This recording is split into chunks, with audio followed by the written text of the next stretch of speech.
কোটি কোটি টাকা উপার্জন করলেই যদি সুখী হওয়া যেত, তাহলে সমস্ত ধনী ব্যক্তিরাই সুখী হতো।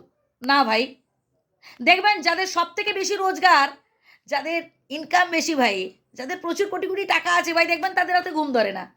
টেনশান টেনশান আর টেনশান। বরং আমি তো বলবো ভাই, আমরা যারা গরিব মধ্যবিত্ত মানুষ, আমরা শান্তিতে ঘুমোতে পারি। তাদের ভাই দেখবেন অধিকাংশ দিন রাতে ঘুম ধরে না, ঘুমোবার সময় পায় না, শুধু মানসিক চাপ, টেনশান। কি ভাই ভুল বলছি কিছু? তাই ওই টাকার পেছনে না ছুটে ভাই মনটাকে শান্ত রাখুন। স্রেফ কথা ভাই, একদম পরিষ্কার কথা। মনটাকে সন্তুষ্ট রাখতে হবে। আপনার যতটুকুন আছে ভাই, সেটাই আপনার কাছে অনেক। আমি 10টা টাকা উপার্জন করেছি ভাই, সেটাই আমার অহংকার। আমি কারোর থেকে ছিনিয়ে আনিনি, কারোর থেকে মানে চুরি করেও আনিনি। আমি সৎ উপায়টা উপার্জন করেছি।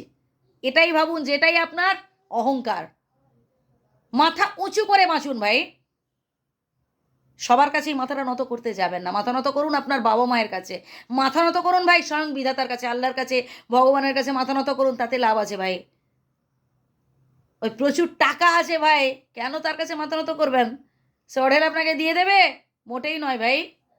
ও আপনার স্বার্থে আপনাকে ব্যবহার করবে। এই যে আপনি আপনার দুঃখ কষ্টের কথাগুলো জনে জনে সবার কাছে বলছেন, ভুল করছেন ভাই, ভুল করছেন। এর থেকে বেটার কি জানেন? নিজেকে স্ট্রং রাখা। বিধাতার কাছে মনের সমস্ত দুঃখ কষ্টের কথাগুলো বলুন এবং সামনের দিকে এগিয়ে যান। প্রতিজ্ঞা নিন নিজের কাছে যে আমি একদিন বড় হব। পজিটিভ চিন্তা করুন ভাই। কান্নাকাটি করে কোনো লাভ নেই, কেউ বুঝবে না ভাই। আপনি যার কাছে আপনার দুঃখের কথা বলবেন না, দেখবেন সে তার অতীতের কোনো না কোনো দুঃখের কথা আপনার কাছে বলছে। তার অর্থ কি? যে সে শুনতে চাইছে না। তাই দরকার কি ভাই, মূল্যবান সময়টাকে নষ্ট করবেন না। কঠিন পরিশ্রম করুন। জীবনে দুঃখ থাকবে, জীবনে কষ্ট থাকবে, আবার সুখও থাকবে।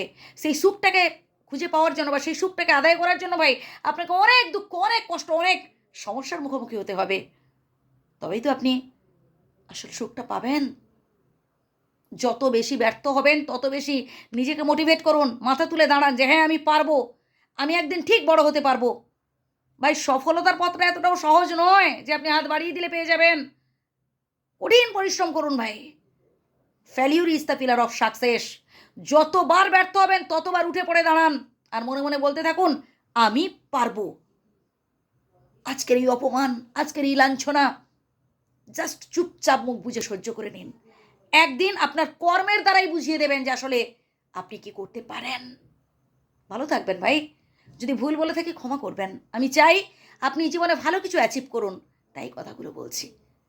সবাই ভালো থাকবেন, সুস্থ থাকবেন, আমার শ্রদ্ধা নেবেন।